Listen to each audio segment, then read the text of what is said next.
Fast fashion is such a hot topic in today's society, and it's clear to see why. What used to be a really cheap and convenient way to stay on trend is now one of the most harmful industries to our planet and our people.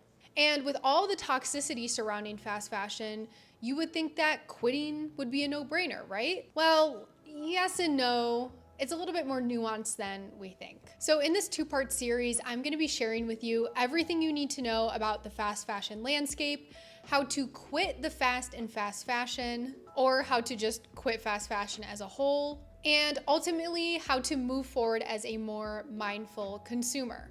So make sure you hit that subscribe button and give this video a thumbs up to be notified when part 2 is released later this week. So before we get into it, I want to quickly touch on our agendas for the next 2 videos, just so you can see kind of what we're getting into. So for this video, for part 1, we're going to be talking about the fast fashion landscape, shopping sustainably and privilege, the mindset behind quitting fast fashion, and then I'm going to be talking to you guys a little bit about my own personal relationship with fast fashion. So this part is going to be a little bit more informative, a little bit more educational, but all very necessary things to know in order to make an informed decision on your fast fashion consumption moving forward. For part 2, we're going to be talking about the mindful consumer hierarchy. We're going to be talking about greenwashing. And then I have, I believe, a little over 10 steps or tips to give you guys on things you can actually do or not do to quit fast fashion.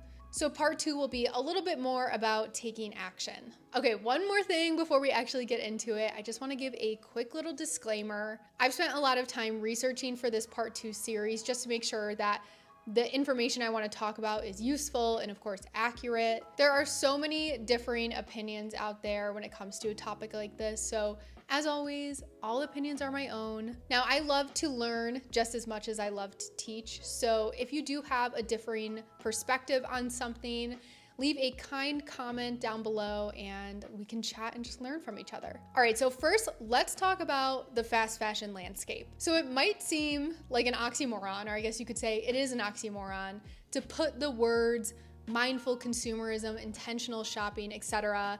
in the same sentence as fast fashion. But I do think that it is really important to understand the existing fast fashion landscape, especially if we want to shift to more intentional, more sustainable shopping habits. According to Trade, which is a clothing waste charity in the UK, the average garment is only worn 10 times before it is thrown away. This is an extremely alarming statistic. We're really starting off strong here in the video. And it's just showing us the rise of disposable fashion in our ecosystem. Fast fashion brands are designing clothes right now to be worn a few times and then discarded. Brands like Shein, who I'm going to be mentioning quite a bit in this video because they are the true bane of my existence, have normalized the idea that paying $30 for 10 items is acceptable. And it is not. It is not acceptable. And obviously this model of consumption, overconsumption, not only devalues the clothes that we have, but it also has so many impacts on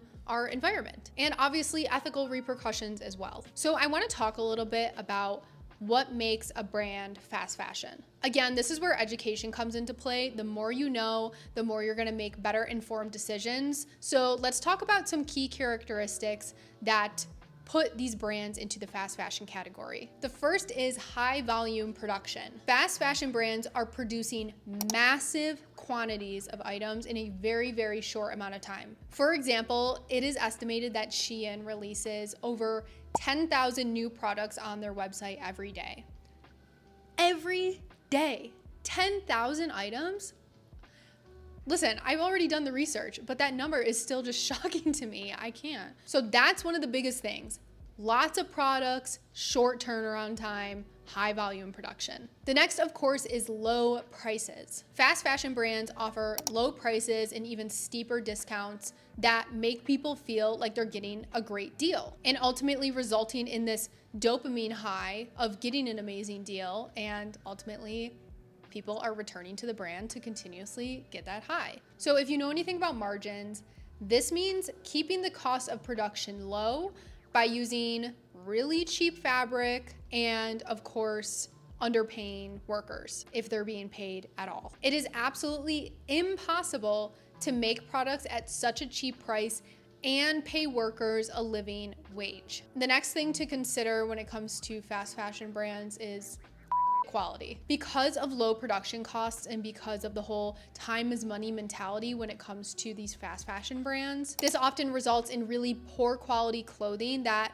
is worn a couple of times and never again. It's not the case all of the time, but I think we can all collectively agree that the quality of our clothing has significantly gone down over the past few years, and it's all coming down to profits above all else. And another thing to consider is the lack of transparency, of course. Fast fashion brands are rarely being honest about what's happening in their supply chain, their working conditions, their labor practices, like everything. Fast fashion companies exploit their workers by not paying them what they're worth, not paying them a living wage. Fast fashion companies exploit their workers, and many of them are still using slave labor to source their materials. This is primarily ethnic minorities in China's Xinjiang province. So I think we can all agree that fast fashion companies are driven by profit above all else. And they have little incentive to do better when people keep supporting them. They are thriving on this cycle of overconsumption. The need to always have something new right now, have it instantaneously, have the best new, coolest, trendiest thing. Now, this is just a general overview of the fast fashion landscape, because we have so much to talk about in this video. So if you want to gain a deeper understanding of what's going on in the fast fashion industry, I highly recommend checking out Katie Robinson on YouTube. She has been a huge inspiration to me when it comes to lessening my consumption, and she provides a ton of valuable insights on all of the complexities of what's going on in the fashion industry. And honestly, she's blowing up right now, so make sure you go check her out. All right, so now I want to talk a little bit about shopping sustainably and its relationship to privilege. Being able to shop sustainably is a privilege, period. And I want to talk about a couple of factors that actually make shopping sustainably a privilege. I keep saying it.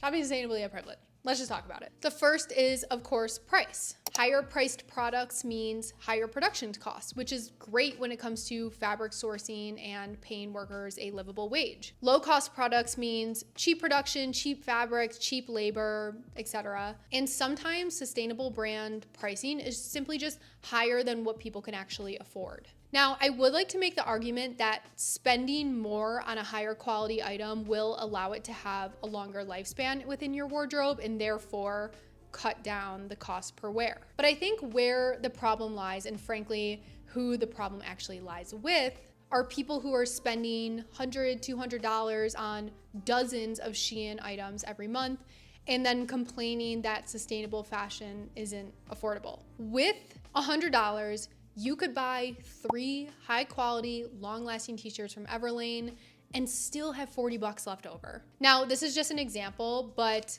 I do want everyone to understand that there's a huge difference from people who are unable to afford sustainable, ethical brands and those who are just actively choosing to spend their money and overconsume from ultra fast fashion brands. Now, the other thing to consider is sizing. I think it's quite easy for people of a standard size to shop sustainable brands and shop secondhand and actually find things that fit them. However, people with extended sizing or people who are plus size may struggle with this a little bit more. Something that I actually see that I just want to mention real quick is I will see people of a standard size buy plus size items in the thrift store to tailor them down to fit them.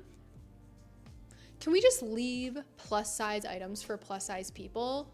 But anyways, it can be quite difficult to find items that actually fit well when you are shopping secondhand, as well as when you are shopping sustainable brands. Like a lot of sustainable brands only go up to XL or double XL. I know not all of them. I know there are sustainable plus size options out there, but again, we have to take into other considerations. Price, I'm gonna talk about availability in a second.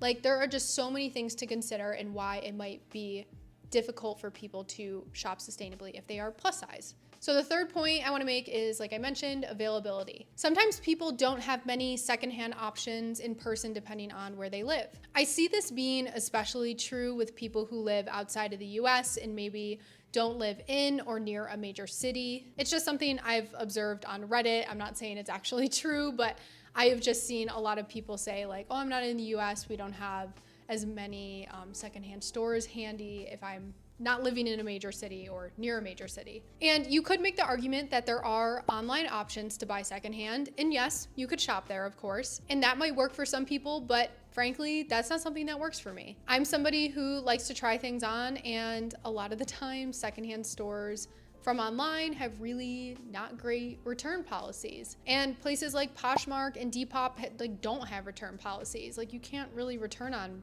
platforms like that. At least not for a reason like, oh, it doesn't fit. Like obviously if you get an item and it's not the item that you were hoping for, or there's like a weird stain on it or something, you, I believe, are able to return it, but not if the item just like doesn't fit. Okay, so those are some factors that make shopping sustainably a privilege. But I do want to make it clear that these types of obstacles shouldn't give you permission to solely shop fast fashion. If these are things that you're facing, things that are preventing you from shopping sustainably, this is where you really need to shift your buying behaviors and your shopping habits by quitting the fast in fast fashion. This is through stopping the cycle of constantly buying, constantly over consuming, and then constantly discarding. I think that it's important to view fast fashion as a true last resort. Now, I want to give you an example of my own wardrobe and using fast fashion as a last resort. I will talk about my relationship with fast fashion in a few minutes, but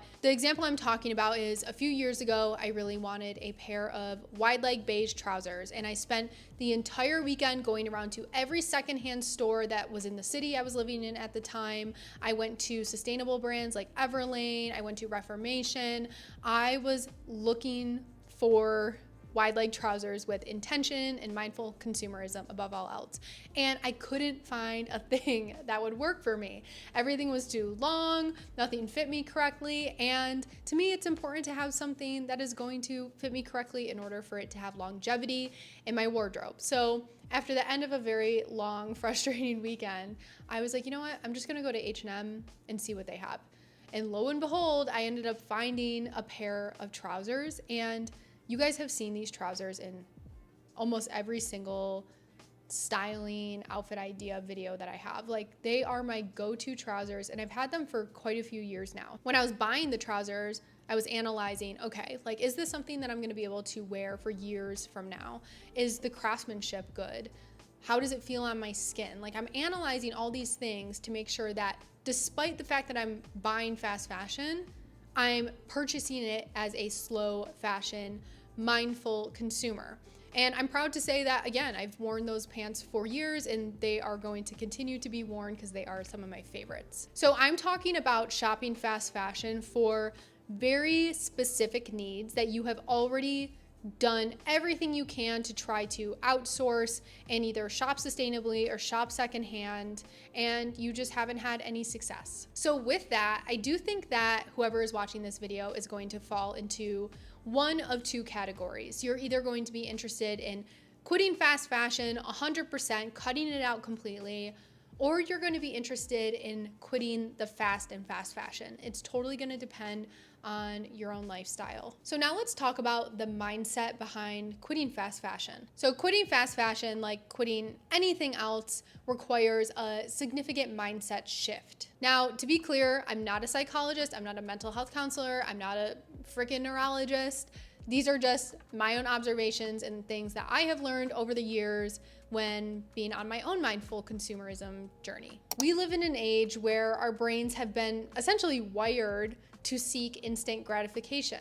And fast fashion really caters to this by offering cheap and trendy and instantaneous pretty much clothes. So in order to quit fast fashion or quit the fast and fast fashion, you need to work on rewiring your brain. So let's talk about instant gratification and impulse buying real quick. Fast fashion brands thrive on impulse buying. They are thriving on the people who don't put any thought behind their purchases. The constant barrage of new styles and things like limited time offers is creating a sense of urgency amongst consumers. And it's encouraging us to make really quick, impulsive decisions. Like we've all seen fast fashion brands out there be like, one day only, 50% off the whole website. And you're like, oh my God, my life is gonna end if I don't get these pants for 50% off.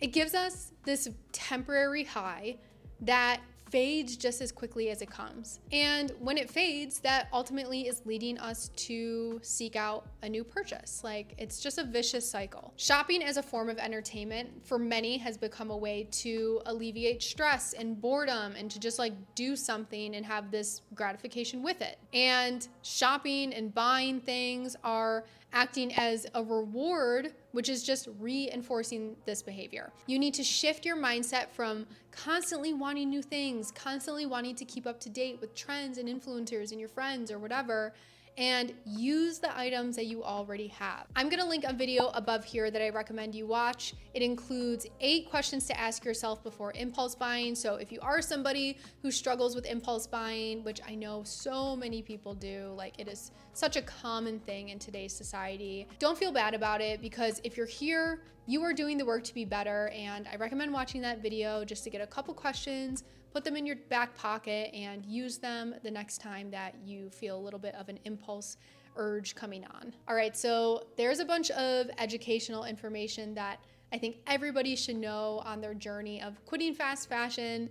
And now, just to wrap up the video, I want to talk a little bit about my own relationship with fast fashion. So up until my early 20s, and just for reference, I'm 28 now, I had a wardrobe filled with fast fashion. Like, there was nothing else in there. It was fast fashion all the time. And I went to school for fashion. I have worked in the fashion industry my entire career. So the pressure to keep up with trends, I feel like, was even more prevalent back then than, of course, I feel now. Also, in my late teens, early 20s, I was working in retail at a fast fashion brand, so it didn't help with the overconsumption that I was just surrounded by new products every day. And I was also doing the truck in the morning, so I was like seeing all the new stuff that would come in, and I would just buy everything.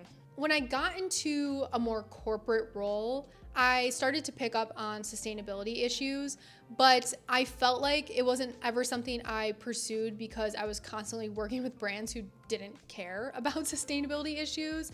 Some of them did, but it was never something that we ever like deep dived into, just because I don't know why, we just didn't. So despite the awareness of it, it didn't fully register in my brain the importance of making mindful, sustainable clothing choices until about my mid-20s-ish. So over the past few years, I've made a very concerted effort to shop intentionally and just rewire my brain to be more of a mindful shopper. And honestly, you guys, there is so much more for me to learn, but I am really, really proud of the progress that I've made. My focus has done a complete 180 from focusing on really cheap, fast fashion, trendy pieces with short lifespans in my closet, to curating a closet with thoughtful choices and longevity in mind above else. Now, when I started this channel, my goal here was to provide style tips and tricks. That was it. But as time has passed and my channel has grown,